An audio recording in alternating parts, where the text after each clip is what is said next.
हमने कुकुर भोज पर 4 कविताएं लिखी हैं, लेकिन एक कविता अभी बीच में, मुझे लगता है हाल फिलहाल 2-4 महीने पहले, 2-3 महीने पहले कुकुर भोज पर हमने लिखी नई कविता है। आप लोग सुनिएगा, आनंद आएगा। एक बार जोरदार पीछे से सारे लोग ताली बजा के हमें आदेशित करिए, सुनाता हूं, सुनिए। कुकुर भोज की कविता। कुकुर भोज का मतलब क्या है? हमने बफर सिस्टम का नाम दिया है कुकुर भोज। बफर सिस्टम एक अंग्रेजी नाम है जो आप खड़े खड़े खाते हैं लोग, इसको नाम हमने दिया इसका कुकुर भोज। और कुकुर भोज की 4 कविताएं हमारी आई मार्केट में, जिसमें ये सबसे पिछली कविता चौथी कविता है। एक पांडाल बनाया जाता है मित्रों, बीच में एक मेज लगाया जाता है, आप सलाद काट कर रखेंगे, पत्तल रखेंगे, और जो भी आएगा पत्तल उठाया, सलाद उठाया, खाना शुरू। एक पत्तल पर 10-12 आइटम हचर पचर रख के, पता नहीं गोरू के जैसे कैसे लोग खाते हैं। ये विडंबना देखिएगा। मैं खाका खींचता हूं, आप लोगों को अच्छा लगेगा तो बीच बीच में ताली बजा के आशीर्वाद दीजिएगा। सुनिएगा कैसे होता क्या है। पत्तल पर पूरी के ऊपर भात रहेला।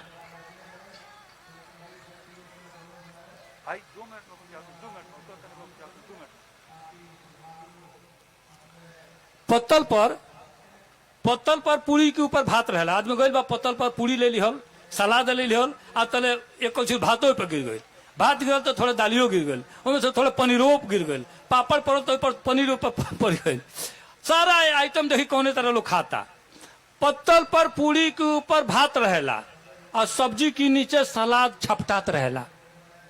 सलाद रखाइल भाई, कलछुल सब्जी गिर गई, और बेचारा छटपटाते कि हमारे पारी कब आई, पूरा सब्जी खत्म हो जाए, ओरा पोरा हुई तब न जाके होकर पारी आई। पत्तल पर पूरी के ऊपर भात रहेला, सब्जी के नीचे सलाद छपटात रहेला, और दाल पनीर दबा कर रखे पापड़ के। पापड़ के ऊपर दाल या पनीर गिर जाए तो खाए लग रही, हलुआ बन जाए, हलुआ। पापड़ कुरकुरा खाई जाला, हलुआ बनाकर नहीं खाई जाला।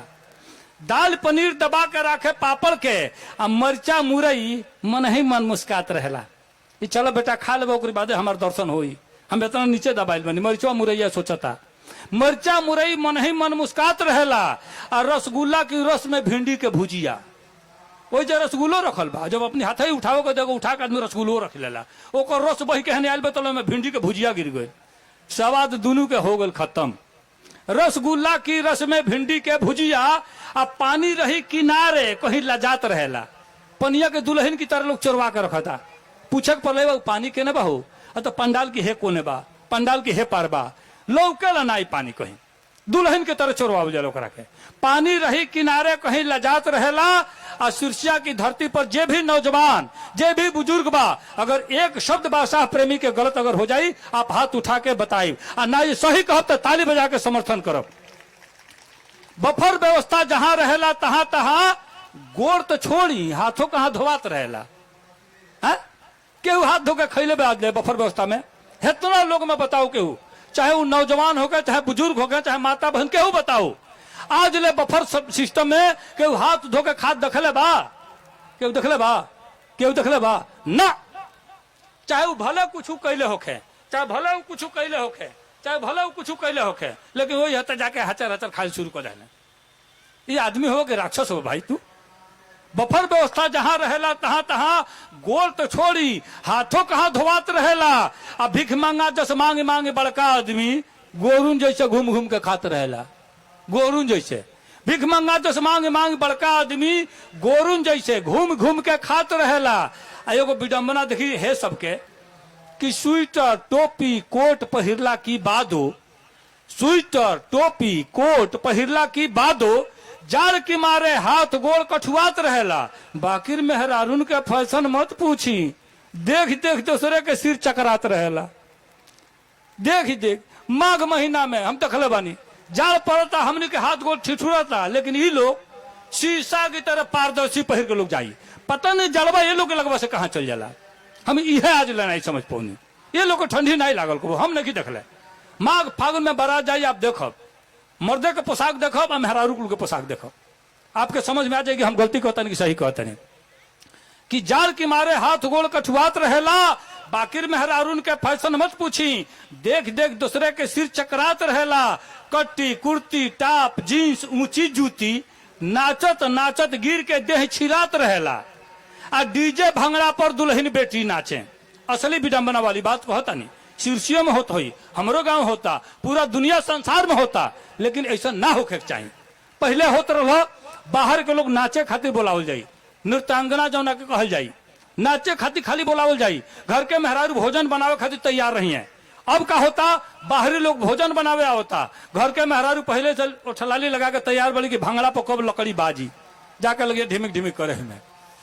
अजब तमाशा हो गया, सीधा उल्टा का पुल्टा हो गया कि डीजे भंगड़ा पर दुल्हन बेटी नाचे, लहंगा महंगा बाबा के लसरात रहेला, लहंगा महंगा बाबा के लसरात रहेला। 25,000 के लहंगा पहले बोलो, दोनों हाथ उठौले बोलो तो वो थोड़ा लसराते चलता, पूरा कप प्लेट थूक के खार पूरा पंडाल किलो बाहर जाता।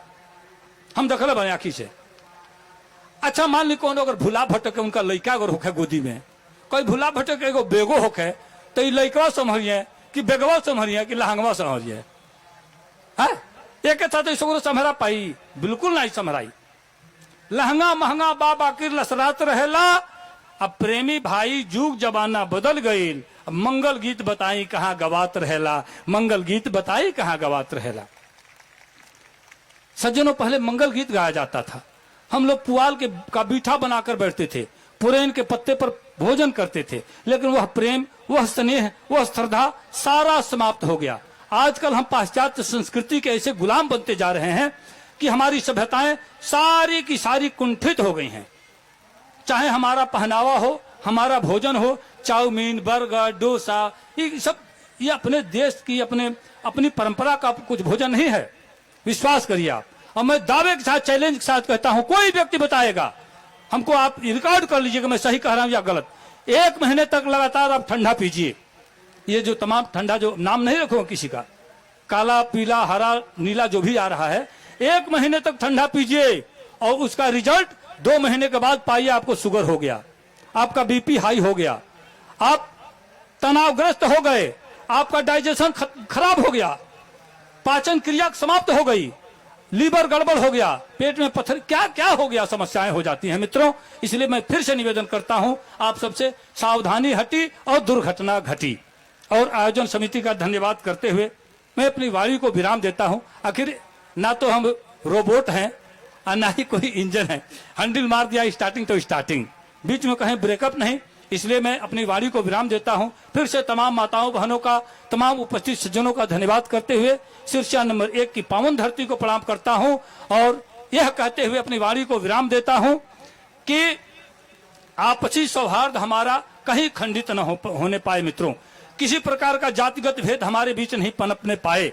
एक छंद पढ़ता है, सुनिए कि जाति धर्म भाषा की दुहाई दे के आप कभी लोगों को बेकार गोल बंद मत कीजिए, और एकता अखंडता जरूरी राष्ट्र हित हेतु तोड़ने का कोई छल छंद मत कीजिए, और जाइए जुलूस में जरूर किंतु याद रहे तीर तलवार को पसंद मत कीजिए, और सच बोलने के बाद सूली चढ़ जाए किंतु सच की आवाज कभी बंद मत कीजिए, सच बोलने के बाद सूली चढ़ जाए